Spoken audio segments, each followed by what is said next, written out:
All right, we're now up to number 2 of our top 5 in the top 40 songs in the 1970s. And Bliss, you're up with your number 2. I am, and I'm going to cheat. There are 2 singles. One came out in 71, one in 72 by the same band. I'm going to put them on the same side of the single. Oh, okay. I can't make a choice between these 2 songs, and so they're both going on there. It is Badfinger, Baby Blue, backed with Day After Day. Oh, wow. Day After Day hit number 4 in 1971. Baby Blue, a year later, hit number 14. That was the one that first obsessed me. I'm seeing the last episode of Breaking Bad. Of course right you are. now. Yes, absolutely. Absolutely. And it was a perfect choice. In a way, as I was watching the seasons, I was waiting for the song to come up. When would it come up? What a great they fit in Crystal Blue Persuasion.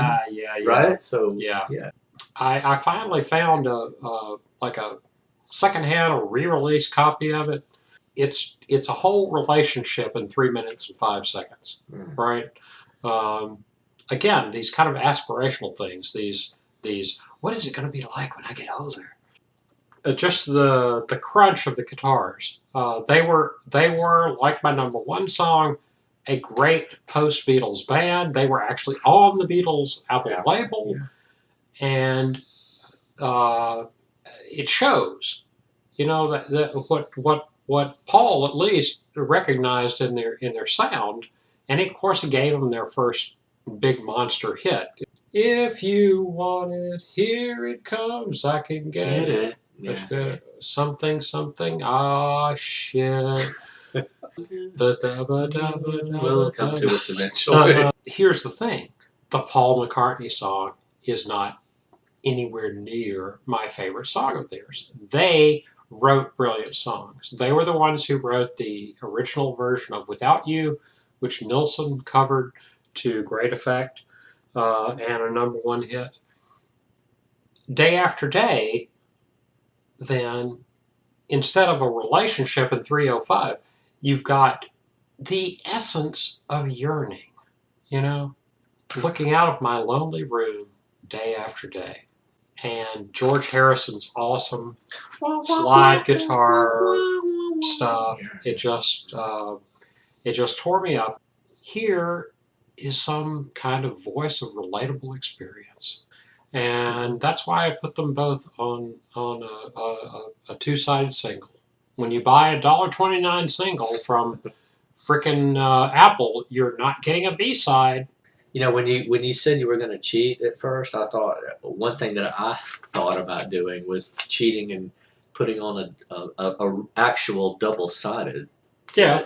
There were a few to choose from, and it wasn't going to be Junior's Farm and Sally G, but I seriously considered putting on let's see, Traveling Band and Who'll Stop the Rain. I seriously considered that. Creedence, baby. That's a double-sided hit. Yeah. That's a killer double-sided. Yeah, it just doesn't stop. Yeah, and also, believe it or not, I considered, wasn't the flip side of Bob Welch's Sentimental Lady, Hot Love, Cold World? Yes.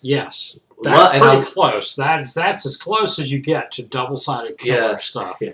I'm going to do the best I can with this one. I know I'm going to struggle with this one. My number 2 is, it made number 10 in the year 1979. Mm-hmm. It was the 4th single off the Breakfast in America album. Yes. One of our favorite pop prog rock bands of the 70s.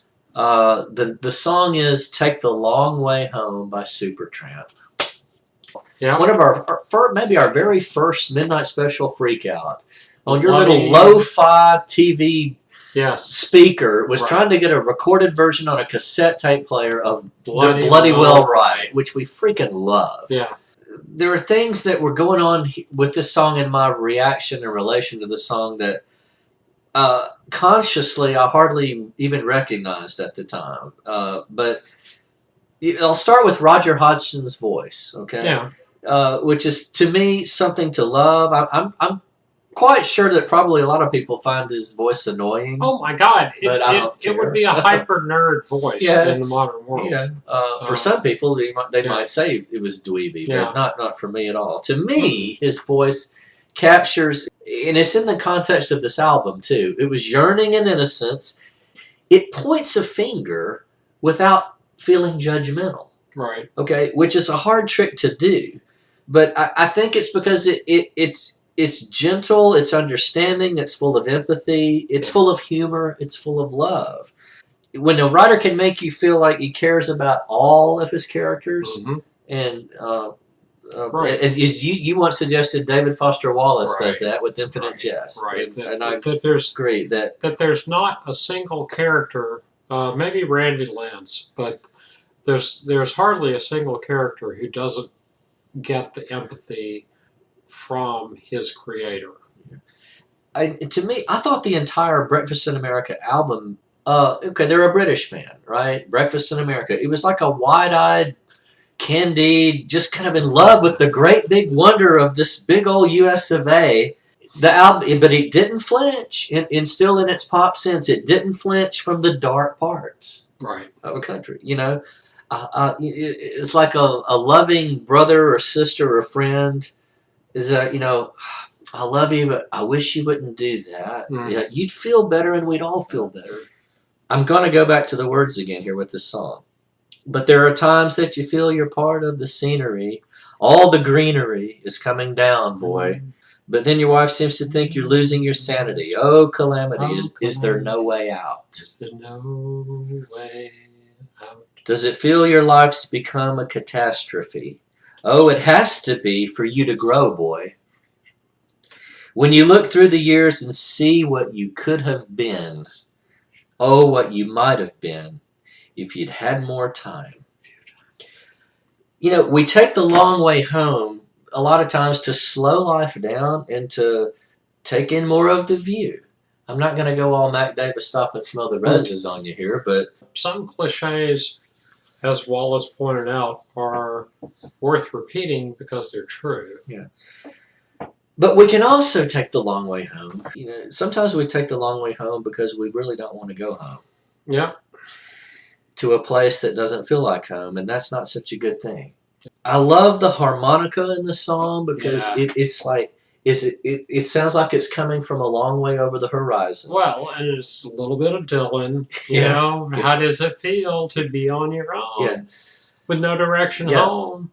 And the choruses of the song are just beautiful. It's a sweetly aching, yearning, chiding, encouraging little pop song that deals with big, dark stuff. Yeah. That's the funny thing about a lot of 70s songs is that dark and strange things are dealt with in bright, shiny, wonderfully singable packages. So the song for me, rather almost unconsciously, it set a stage for me then, and it was kind of a sneak preview of later. Watch out for the trap door. Oh, T-Bone Burnett. T-Bone. Oh. And a friend of mine named Brian, no last names on the show, gave me his top 5. I'll put them on here. Dreams, Fleetwood Mac at number 1. Ooh. I so wanted to put that on my list, but I just, it's like everybody's song. Alone Again Naturally by Gilbert O'Sullivan. Wow, I love that song. Yeah. Dude. It's beautiful. Good one. And again, nerd classic. My sisters spent afternoons trying to figure out all the lyrics to that song. Ain't No Sunshine When She's Gone. Oh, wow. By Bill Withers. Number 4, Superstar by the Carpenters. Oh, wow. Yeah. Cool. Yeah. And I do have a story with this one. Sunshine on My Shoulders by John Denver, which usually, see, both of us would be snarking, but here's the thing. Songs hit you for very specific reasons. He had an orange cat that slept with him every night, and the cat's name was Sunshine. He's like 5 years younger than us. And how could you not love a song that was named after your cat? This is true. It's just yeah. Wow. Good So one. Very good one. Good nice list. stuff. Nice stuff. Yeah.